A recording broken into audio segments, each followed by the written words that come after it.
새로운 시즌을 앞두고 당시 함부르크의 최연소 득점 기록자였던 손흥민은 웃고 있었습니다.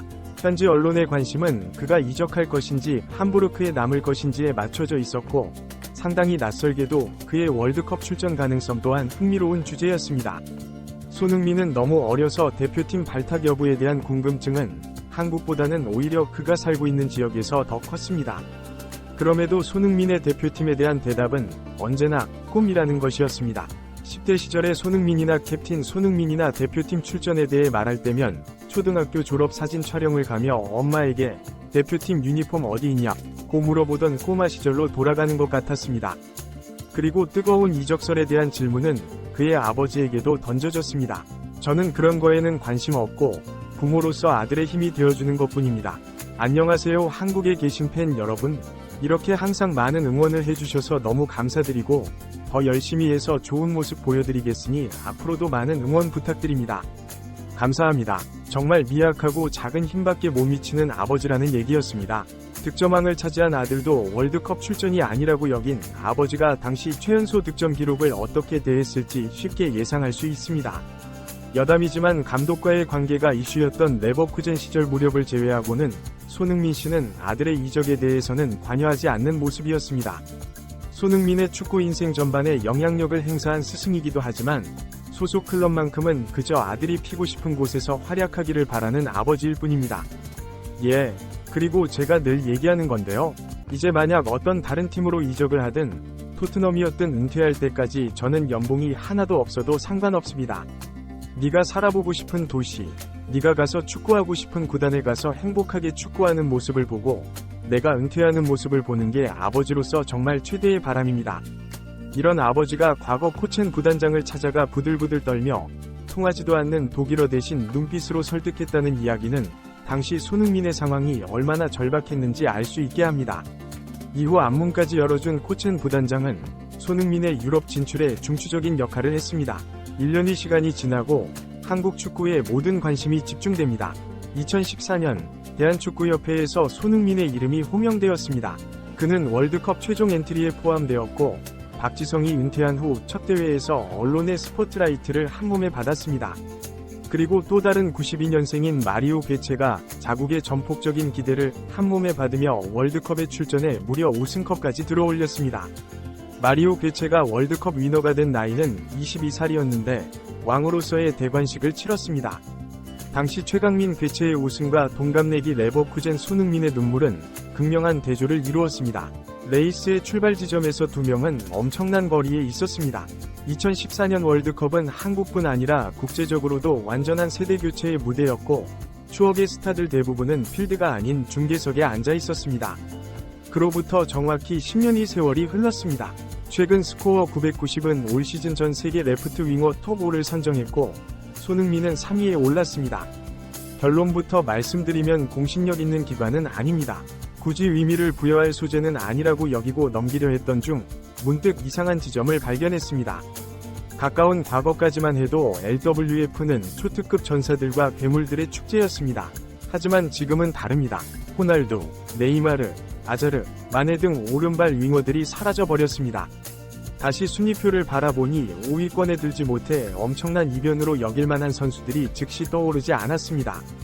이는 몇 년 전에 슈퍼스타들 대부분이 은퇴하거나 중동으로 떠난 사이 새로운 슈퍼스타의 등장 속도가 더뎠다는 의미입니다. 음바페와 비니시우스를 제외하고 나면 분명 네이마르와 괴체가 왕자를 다투고 호날두가 왕으로 군림하던 시대와는 무게감에서 큰 차이가 있습니다. 괴체가 왜 LWF였는지 의아해하실 분들이 계실지 모르겠지만 괴체는 2014년 월드컵에서 부상으로 낙마한 당시 대표팀 LWF 마르코 로이스의 대체자로 합류했고 교체 출전했지만 멋진 포워드로 활약하며 월드컵 우승을 차지하며 신데렐라 스토리를 썼습니다. 당시 선발 출전한 클로제가 괴체에게 이제 네가 주인공이다. 나가서 무대를 장악하라 고 말했고 괴체는 진정한 주인공이 되었습니다. 그리고 바르셀로나에서 활약 중이던 네이마르와 LWF 황태자 대결을 펼쳤습니다. 당시 손흥민은 분명 한국 최고의 유망주이자 가까운 시기 분데스리가 U23 득점왕에 오르기도 했지만 레프트 윙어 동갑내기 선수들 중에서는 전세계 유망주 랭킹에서 상위권에 드는 선수는 아니었습니다. 2014년 당시에는 손흥민이 동갑내기 레프트 윙어 유망주들 중에서 3위 정도를 차지할 것이라고 예상하기 어려웠을 것입니다. 공교롭게도 괴체와 네이마르 둘 다 1992년생이었고 그 시기에는 신기할 정도로 재능 있는 선수들이 총집합해 있었습니다. 이후 스토리는 모두가 아시는 바와 같습니다.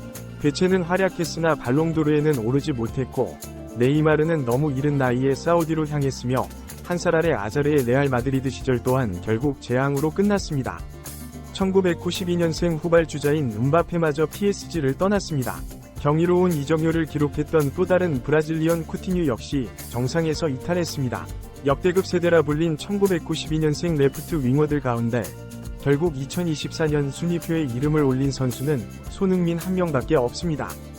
보통 유망주 순위 1, 2를 다투던 선수도 전성기 즈음 다른 세대와의 접점에서 평가가 대폭 하락하는 경우가 많습니다.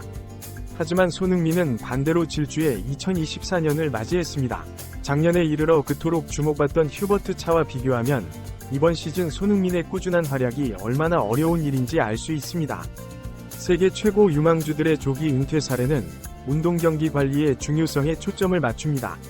만약 2014년 즈음에 누군가가 당시 유망주 레프트 윙어들 중 10년 후 1위가 음바페, 아자르, 쿠티뉴, 괴체가 아닌 손흥민이 될 것이라고 예측했다면 커뮤니티에서 크게 조롱받았을 것입니다. 만약 2014년 당시 누군가가 유망주 레프트 윙어들 중에서 10년 후 1위가 음바페, 아자르, 쿠티뉴, 괴체가 아닌 손흥민이 될 것이라고 예언했다면 조롱의 댓글이 10만 개는 달렸을 것입니다. 손흥민의 부족한 점이 무엇인지를 논문 형식으로 장문의 댓글도 가득했을 것입니다. 많은 사람들은 꿈을 비웃고 특히 꿈을 이루기 전에는 사람들을 긍정보다는 부정적으로 묘사하는 경우가 있습니다. 어릴 때 과학자나 우주인을 꿈꾸던 아이들도 나이가 들면서 꿈이 점점 축소되기 마련입니다. 하지만 손흥민은 초등학생 때의 꿈과 지금의 꿈이 완전히 일치했습니다. 저는 조금씩 항상 더 발전하는 선수가 되는 게 시간 문제라고 봅니다. 항상 엄마만 찾게 되잖아요. 그래서 엄마한테 이렇게 항상 맨날 짜증내고 뭐 이렇게 때리고 그러다 보니 엄마한테 항상 죄송한 거예요. 그런데도 엄마가 다 받아주시거든요. 엄마가 스트레스를 받을 수도 있으시겠죠. 그래서 엄마한테 조금 더 죄송하고 그런 면에서 조금 더 성숙한 아이가 됐으면 해요. 엄마한테 방해가 되지 않고 그랬으면 좋겠어요. 제가 언론에서도 얘기했듯이 2년 안에 분데스리가 득점왕이 되는 게 목표입니다. 그건 아직 진행형이거나 여부를 떠나서요. 손흥민은 자신의 꿈에 대해 이렇게 말합니다. 그건 어디까지나 제 꿈이기 때문에 이룰 수도 있고 안 이룰 수도 있는 거예요. 저는 아빠한테 이렇게 배웠거든요. 꿈을 크게 가질수록 좋다고요. 그래서 저는 그 가르침을 받았기에 2년 안에 분데스리가 득점왕이 되는 게 목표입니다. 그리고 챔피언스 리그에 나와 좋은 경기를 펼치고 싶어요. 최종 꿈은 맨유나 레알 마드리드 같은 큰 팀에 가서 세계적인 선수들과 경기를 해보는 거죠. 누가 뭐라든 꿈은 꿀 수 있는 거라고 힘주어 말하곤 했습니다. 소년의 이 대답은 어쩌면 정답일지도 모릅니다. 자기가 꾼 꿈인데 남이 뭐라든 무슨 상관일까요? 저는 초등학생이 미래의 화성에 갈 거다라고 해도 응원합니다. 혹시 가지 못해도 화성을 가기 위해 노력한 시간들이 분명 무엇인가를 남길 것이기 때문입니다. 피를 건너온 손흥민은 벽같은 남자를 만납니다. 지금도 저는 푸르디 옷을 입은 그의 사진을 보면 온몸이 떨릴 정도로 무서웠습니다. 에당 아자르입니다. 첼시의 아자르는 신이 가까이에 있었습니다. 손흥민은 계속해서 얘기합니다. 원래 상관없고요. 유럽에서 유럽 외국 사람 중에서요. 그러니까 붙어본 사람이 아니라면 안 뽑을래야 안 뽑을 수가 없죠. 저는 너무 많잖아요. 근데 진짜 일단 메시 또 그분을 제외하고 그 둘 빼고 몇 봤어요? 챔스 때 봤죠? 챔스 봤어. 을 고전은 진짜 한 명 있어요. 아자르, 첼시 시절 때요. 진짜 그 선수를 보면 약간 어떡하지? 약간 이런 생각이 가장 먼저 나왔던 것 같아요. 진짜 깜짝 놀랐어요. 진짜 저도 있어요. 딱 떠올린 사람 있어. 2012년에 런던 올림픽 가서 모드리치랑 크로아티아랑 겨뤘어요. 저는 이상한 머리를 추천하는 게 있어. 그때 당시 머리가 비슷하거든. 저 머리꾸다 생각했지. 경기하는데 정신 한번 덜하고 이재성 봐봐. 지금 사람들이 상대편 모습 보면 뭐라고 하겠어? 빵꾸 다 생각할 거 아니야? 잘했잖아. 그거야 말리는 거잖아. 죄송해. 사람 잘하더라. 그 머리가 이유가 있어. 상대방이 상당히 그래서 혼란스러울 거야. 분명히 축구 못하게 생겼는데 볼만 잡으면 잘하니까. 예, 그죠. 이재성이 진짜 잘하긴 해요. 축구 도사 넘지 못할 벽을 만났습니다. 손흥민은 자신의 축구 인생에 대해 이렇게 말합니다.